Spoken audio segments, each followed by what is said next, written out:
Welcome to Black Women's Health Podcast. I'm Dr. Rahman. This is the time of year where we usually have to choose our health plans for the coming year. Question: what did you base your choice on? Was it the provider? Was it the hospital? Or was it the cost of the health insurance plan? Today, I'd like to talk about three healthcare models which we have in this country: the traditional insurance based healthcare model, concierge, and the direct patient care healthcare model. You may ask, why? Well, the reason is a change is happening in this country. You need to be aware it can affect you and someone you love. The traditional insurance based healthcare model has been around the longest. Starting post World War II, employers in the US started offering health insurance as an employee benefit. The employer paid the premiums to the insurance company, and the insurance company would pay the doctors and the hospitals for any service or care provided to the employee. Wonderful. However, as the cost of healthcare increased in this country, the insurance premiums increased, and employers started sharing the high cost of health insurance with the employees. This has resulted in our very complex system, which includes copays, deductibles, coinsurances, prior authorizations, pre certifications, in and out of network providers. For providers, it's a hassle. It has increased bureaucracy and decreased reimbursement. For patients, it's a hassle. It has increased dissatisfaction and increased costs. With this backdrop, a second healthcare model emerged, the concierge healthcare model. In this model, the patient pays the physician a retainer fee. The fee usually ranges between to thousands of dollars per year.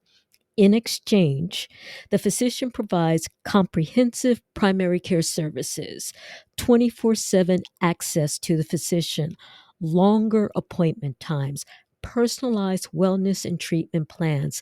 Think white glove service, resulting in happier,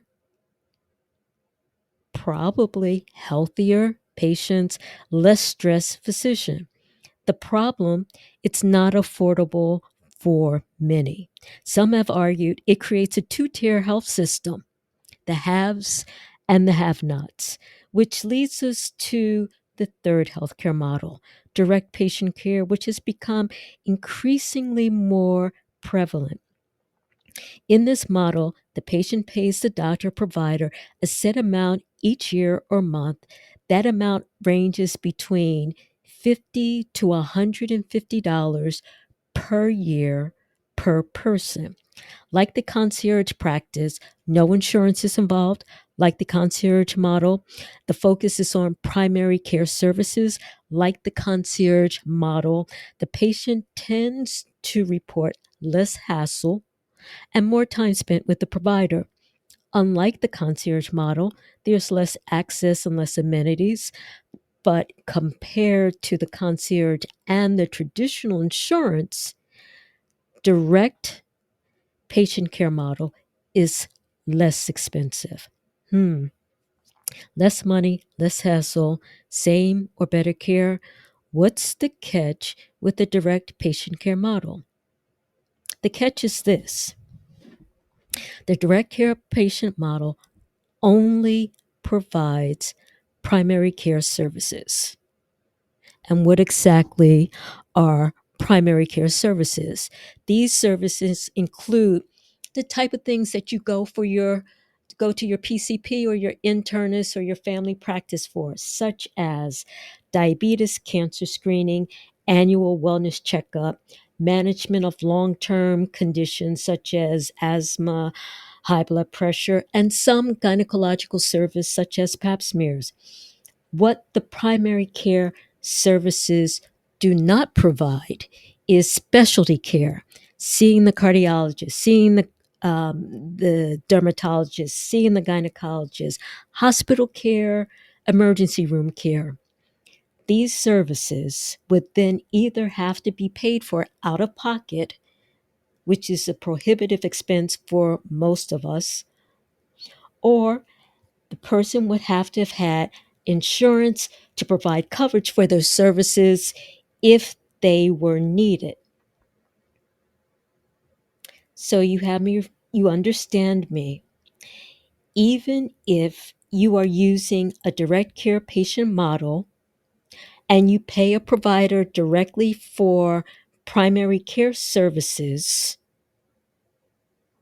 you will still need insurance. Yes, you will need insurance to cover specialty care, hospital care, emergency room care in the event that it is needed. Who will provide that insurance? Will it be your employer? And if so, will you have deductions and premiums to pay like before? Or will you get this insurance from outside of your place of employment?